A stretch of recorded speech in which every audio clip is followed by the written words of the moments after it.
Nous sommes à une quarantaine de kilomètres à l'est de Tizi Ouzou, dans le village de Haïtali à Wassif. Ici, tout le monde est sur la trace de la petite Nihal Simohand, disparue jeudi dernier. Des brigades de la gendarmerie nationale dépêchées sur terrain, ajoutées à la mobilisation des citoyens de la région. La disparition de la petite fille de 4 ans n'est pas une mince affaire. Nous sommes venus d'Oran pour assister à la fête de notre oncle. Nous ne nous attendions pas à un tel drame. Nous n'avons pas fermé l'œil depuis. À 11h, 11h15, elle entrait et sortait de la maison. Elle jouait toujours avec les autres enfants.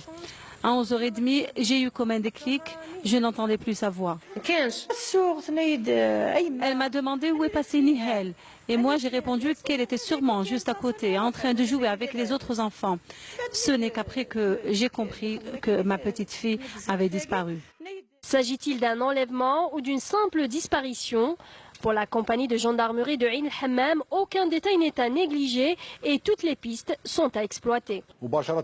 Juste après l'annonce de la disparition de la petite Nihal, nous avons formé des patrouilles qu'on a envoyées sur le terrain pour le recueil d'informations. Bien sûr, après avoir eu l'accord du père de la victime.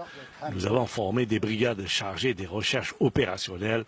Et nous avons fait appel à la brigade cynophile. Nous avons également effectué des recherches aux alentours du village, dans la forêt et les buissons. Et les recherches se poursuivent toujours. Cela fait 5 jours que la petite Nihal est portée disparue. Mais rien n'empêche ses parents d'espérer revoir un jour leur fille.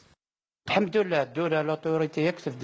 le monde est solidaire avec nous. Les autorités ainsi que 3 ou 4 villages sont mobilisés pour trouver Nihal.